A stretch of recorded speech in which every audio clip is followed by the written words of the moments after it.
आइए दोस्तों एक नया टॉपिक ले लेते हैं हम लोग। ये है क्लासिकल अनुबंधन का सिद्धांत किसने प्रतिपादित किया, यानी कि who gave the classical conditioning theory.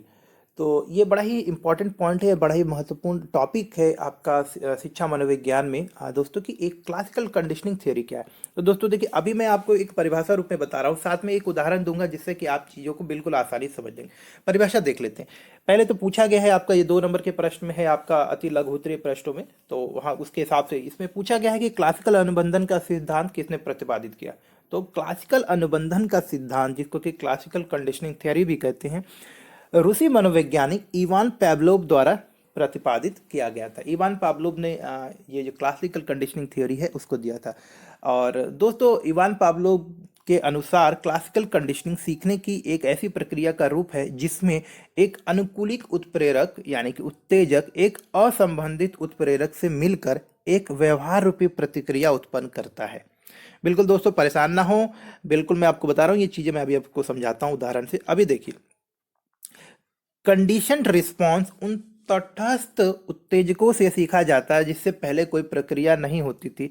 असंबंधित उत्प्रेरक उत्तेजक प्रायः प्राकृतिक उत्तेजक होते हैं, जैसे कि भूख, दुख, दर्द, खुशी, डर इत्यादि। अब देखिए दोस्तों, उदाहरण जो मैं आपको बता रहा था कि जिससे आप सारी चीज़ों को समझ जाएंगे। देखिए, जो इवान पावलोव थे, उन्होंने शिक्षा के ऊपर कई बार काफ़ी कार्य किया है, और शिक्षा के ऊपर कार्य करने के दौरान हाँ, उन्होंने कई सारे अपने जो है अनुभव भी जो शिक्षा के क्षेत्र में किए, जिससे कि उनका एक बहुत बड़ा अध्ययन है जो कि बड़ा ही प्रचलित है। उसमें से ये है, जिससे कि क्लासिक कंडीशनिंग थ्योरी असल में निकल कर आई सामने। और वो है कि इवान पावलोव एक बार जो है सीखने की प्रक्रिया के ऊपर जो है आप अध्ययन कर रहे थे, उसी दौरान उन्होंने देखा कि अ, जब वो अपने घर में जो उनके कुत्ते हैं, उनके ऊपर एक अध्ययन हुआ। उनको उनको उन्होंने ध्यानपूर्वक देखा तो पाया कि जब भी वो अपने कुत्ते के पास में दरवाजा खोलकर अंदर प्रवेश करते हैं, उनका कुत्ता जो है लार टपकाना शुरू कर देता है, भले ही उनके पास भोजन हो या ना हो। अर्थात कि जितनी बार वो कमरे में प्रवेश करते, कुत्ता सजग हो जाता और वो लार टपकाना शुरू कर देता।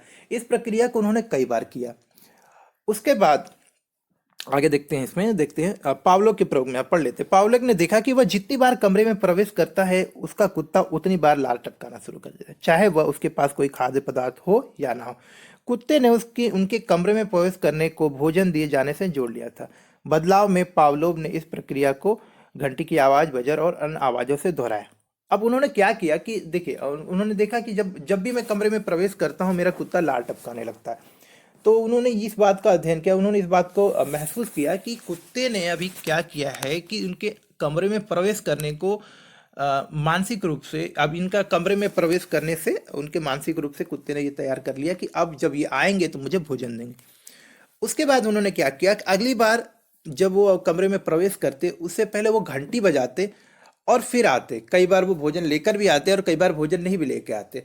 लेकिन जब कुत्ते ने ये एक नई प्रवृत्ति को देखा कि घंटी बजने के बाद उसको भोजन मिल जाता है, कई बार उसको सुखद अनुभव हुआ। यानी घंटी की आवाज से और उसके बाद उसका भोजन मिलना, ये जो दो चीजें थी, उसको उसने इस प्रकार से जोड़ा। तो उसने एक अनुभव किया कि जब भी घंटी बजेगी, उसको भोजन मिलने की संभावना बढ़ जाती है। तो उसने घंटी बजने की जो एक घटना होती है, उसको भोजन से मिलना शुरू कर दिया। और आपको पता है कि जब भोजन मिलेगा तो भोजन से उसको प्राकृतिक रूप से उसके मुंह से सालिवा यानी कि लार अपने आप आने ही लगती है बाहर। तो उसके बाद पैवलोव ने इस प्रक्रिया को बजर के साथ किया कि वो बजर बजाते और जब अंदर आते, कई बार भोजन लाते, कई बार नहीं भी लाते, और सेम वही चीज हुई कि उनका जो कुत्ता है फिर लार टपकाता बजर की आवाज से।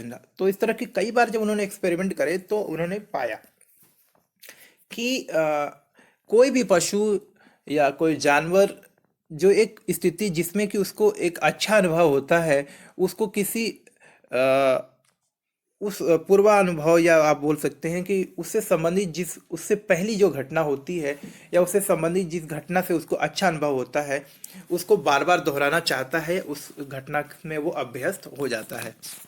आइए आगे देखते हैं। यदि हम पावलोव के प्रयोग को देखते हैं तो हम काम कर सकते हैं। अब देखिए, यदि हम पावलोव के प्रयोग को देखेंगे तो हम कह सकते हैं कि क्लासिकल कंडीशनिंग के 4 कारकों की पहचान भी कर सकते हैं। 4 कारकों को हम यहाँ पे देख सकते हैं। पहला देखिए, बिना शर्त प्रतिक्रिया, अनकंडीशनल रिस्पॉन्स।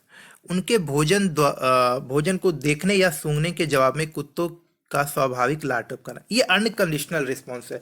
मतलब इसके लिए कोई परिस्थिति निर्माण करने की जरूरत नहीं पड़ी। यहाँ पे अनकंडीशनल रिस्पॉन्स क्यों है? क्योंकि इसके लिए ना तो कोई घंटी बजी ना कोई दरवाजा है। ये तो लार टपकता है जो कुत्ते के अंदर भोजन की गंध से या उसको देखकर, ये प्रकृति द्वारा दिया है। तो ऐसी कोई भी चीज जो प्राकृतिक रूप से स्वाभाविक रूप से होती है वो क्या होती है? Unconditional response. जैसे कि आपको मैं बताऊं कि आपके अंदर भी भूख लगती है, या फिर आप जब कहीं जाते हैं, कहीं ज़्यादा चल लेते हैं या ज़्यादा दौड़ लेते हैं, तो आप क्या होते हैं? थक जाते हैं। तो ये आपका क्या है? अनकंडीशनल रिस्पॉन्स है। बिना शर्त उत्तेजना, अनकंडीशनल स्टिमुलस क्या है? भोजन।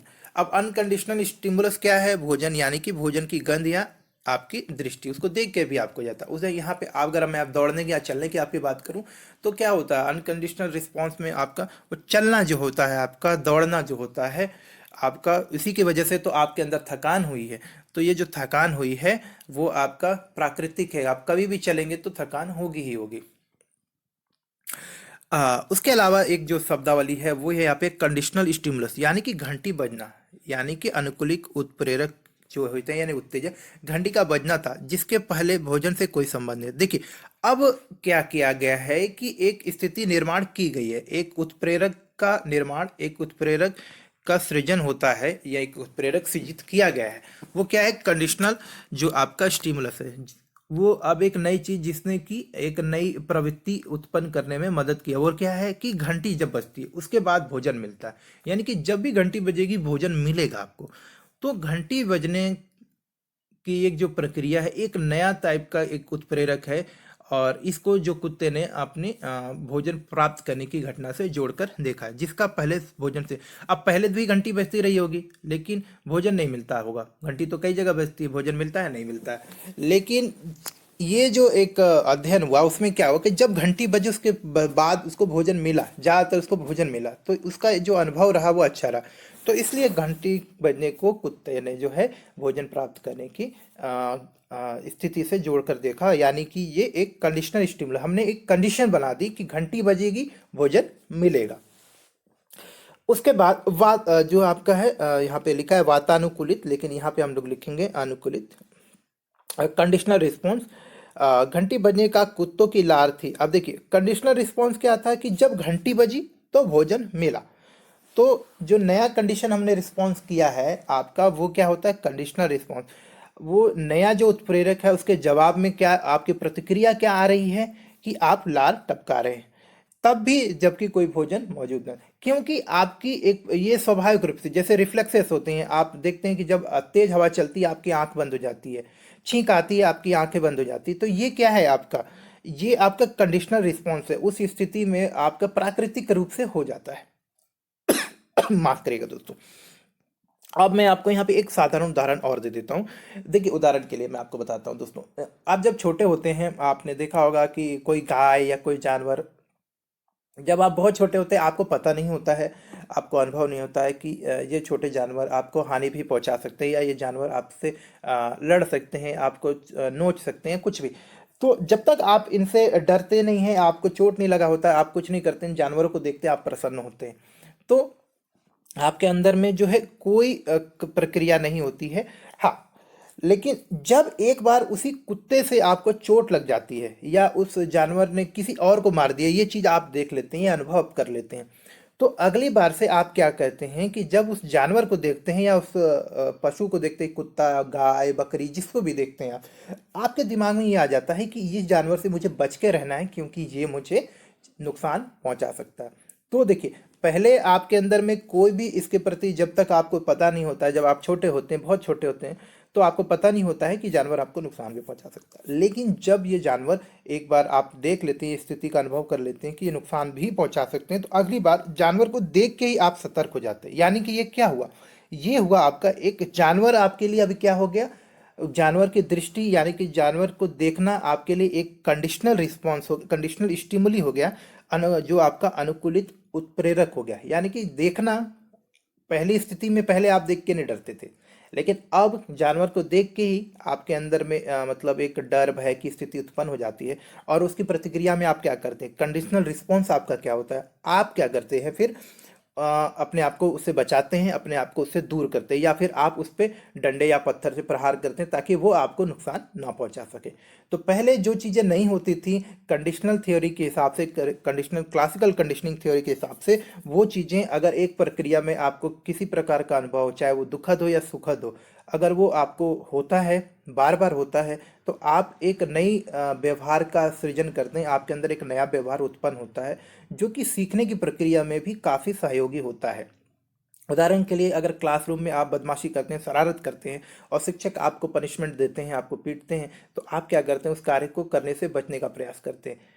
धीरे धीरे धीरे अगर आपके क्लासरूम में आप किसी कार्य को अच्छा करते हैं और एक बार आपकी बार शिक्षक ने आपकी प्रशंसा कर दी, तो आपका मनोबल बढ़ता है और आप उस प्रशिक्षण की प्रक्रिया के दौरान वो कार्य करने के लिए कई फिर अच्छे से प्रयास करते हैं, यानी कि आपके सीखने की जो क्षमता होती है उसका विकास होता है। तो इस तरह से आप देख रहे हैं कि जो कंडीशंस होती हैं, कंडीशनिंग के द्वारा जो है आप चीज़ों में बेहतर कर सकते हैं, शिक्षा के क्षेत्र में या किसी भी प्रशिक्षण के क्षेत्र में। जो कार्य करने की क्षमता है उसका एक सही दिशा में, एक सकारात्मक दृष्टिकोण से इसका विकास कर सकते हैं। उम्मीद करता हूँ दोस्तों ये बात आपको समझ में आ गई होगी। अगर टॉपिक में आपको अभी भी क्लैरिटी नहीं हुई है तो आप कमेंट करके बिल्कुल बोल दें।